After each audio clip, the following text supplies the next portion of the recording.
Hello, welcome, નમસ્કાર. આપ જોઈ રહ્યા છો સત્ય એક્સપ્રેસ ગુજરાતી ન્યૂઝ. નમસ્તે, હું કેએન પટેલ, સરદાર પટેલ વિદ્યાલય સુરેન્દ્રનગરના સંચાલક બોલું છું.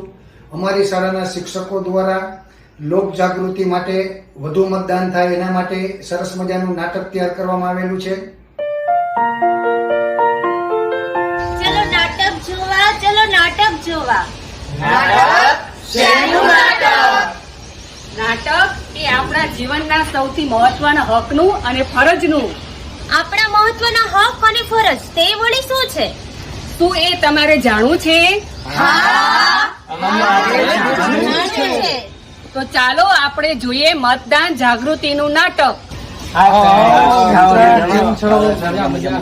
શું કર્યું પછી આપણે પેલા 7 તારીખના પ્લાનનું? 7 તારીખનો પ્લાન?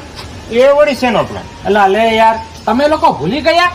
7 તારીખે આપણે ટ્રેકિંગ કેમ્પ પર જવાનું છે. 7 તારીખે ટ્રેકિંગ કેમ્પ પર જવાનું છે, પણ આપણે એ પ્રોગ્રામ કેન્સલ કરવો પડશે, કારણ કે 7 તારીખે તો આપણે મતદાન કરવા જવાનું છે. અરે યાર, 7 તારીખે તો મેં આપણી ટિકિટો પણ બુકિંગ કરાવીને રાખી દીધી છે. તો હવે કેન્સલ?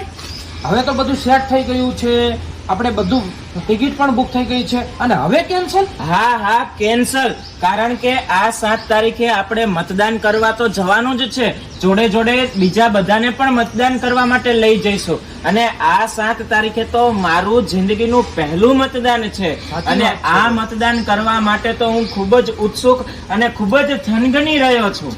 સાચી વાત છે, તારી વાત તદ્દન સાચી છે. પહેલું મતદાન તારું છે, અને આપણે મિત્રો પણ એના કારણે થઈ ટ્રેકિંગ કેમ્પનું આયોજન છે એ કેન્સલ કરીશું. આપણે પણ મતદાન માટે જઈશું, મિત્રોને પણ લેતા જઈશું, અને આપણે પાસ પડોશમાં લોકશાહીના આ પર્વ વિશેની માહિતી આપીશું, અને લોકો પણ વધુમાં વધુ મતદાન કરે એ માટેના આપણે બધા પ્રયત્નો ચોક્કસ કરીશું. ચાલો આપણે જઈએ.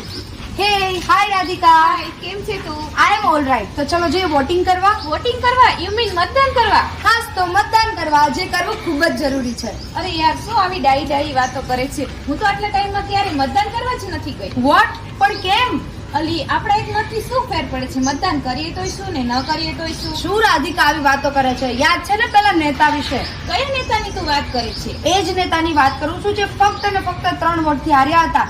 અરે એમના જ પરિવારના ઘરના 4 સભ્યો આળસ કરીને ઘરે બેસી રહ્યા હતા, પણ વોટિંગ કરવા નતા ગયા. શું વાત કરે છે તું? હા રાધિકા, ચૂંટણી અને મતદાનમાં પણ આવું જ હોય છે. આપણે યંગસ્ટર લોકો જો આળસ કરીને બેસી રહીએ અને મતદાન કરવા ન જઈએ ને, તો અયોગ્ય નેતા ચૂંટાઈને આવે છે. અયોગ્ય નેતા ચૂંટાઈને આવવાથી અન્યાય થાય છે. તેથી આપણે મતદાન કરવા અવશ્ય જવું જોઈએ. હા મૃણાલી, હું તારી વાત સમજી ગઈ. હું મતદાન કરવા જઈશ જ. જો રાધિકા, એક વોટની કિંમત સમજ. દરેક વોટ કિંમતી છે, તેથી મતદાન કરવા જવું જોઈએ, અને બીજા લોકોને પણ આના માટે પ્રેરિત કરવા જોઈએ. બરાબર છે? એકદમ બરાબર છે. તો ચલો ચલો. જઈએ. ઓ રેખાબેન, બોલ બેટા, શું હતું? ચાલો આજે તો 7 તારીખ છે. 7 તારીખ એ શું છે? અરે ભૂલી ગયા, આજે તો આપણે મતદાન કરવા જવાનું છે. અરે બેટા, હું તો સાવ ભૂલી જ ગઈ. ચાલો મતદાન કરવા જઈએ. અરે આ લાંબી લાઈનમાં કોણ ઊભું રહે? મારે તો કઈ નથી ઊભું રહેવું, હું તો જાઉં છું. અરે બેન, સમજો, એ લાંબી લાઈનમાં ઊભું રહેવાનું પોસાશે, પણ જ્યારે આપણને આપણા હકનું નહીં મળે ત્યારે આપણે ફરતી લાઈનમાં જ ઊભું રહેવું પડશે. અને એ લાઈનમાં આપણે ઊભા નહીં રહીએ ને તો આપણે 5 વર્ષ સુધી ભોગવવું પડશે. એ તમારા વખતને યાદ કરો બહેનો. હા બેટા, તારી વાત હું સમજી ગઈ.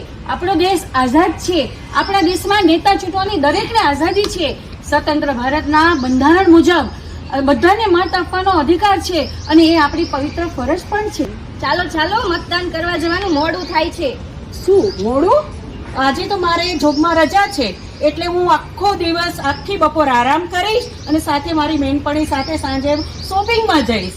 આજે તો રજા છે, એટલે મજા જ કરવાની છે. જોજો બહેન, અત્યારની મજા પછી સજા ન બને હો. સજા? એ વળી શું? સજા સમજો બહેન, આ તમને જે મતદાન માટે જે રજા મળી છે, તમામ કર્મચારીઓને તમામ જગ્યાએ જે રજા મળે છે, ફેક્ટરીઓમાં રજા મળે છે, એ તમને આરામ કરવા, હરવા ફરવા કે શોપિંગ કરવા માટે નથી મળતી, પરંતુ તમે મતાધિકારનો યોગ્ય ઉપયોગ કરી અને તમે મતદાન કરવા જાઓ એના માટે મળે છે. તો તેનો દુરુપયોગ ન કરતા મતદાન કરવા ચોક્કસપણે જવું જ જોઈએ. બરાબર છે, તારી વાત હું સમજી ગઈ. ચોક્કસપણે આપણે મતદાન કરવા જઈશું, અને સાથે આપણી બહેનોને પણ લઈ જઈશું. હા, તો ચલો જઈએ. તો તો અમે આવી ગઈ બહેનો. તો ચાલો ચાલો મતદાન કરવા, પણ એ પેલા આપણે શેરીના લોકોને પણ મતદાન માટે જાગૃત કરીએ.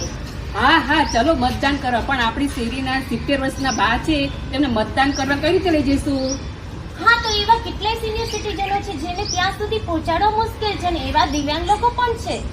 હા, તો એનું શું કરીશું આપણે? અરે બહેનો, તમે લોકો ચિંતા ન કરો, અમે છીએ ને.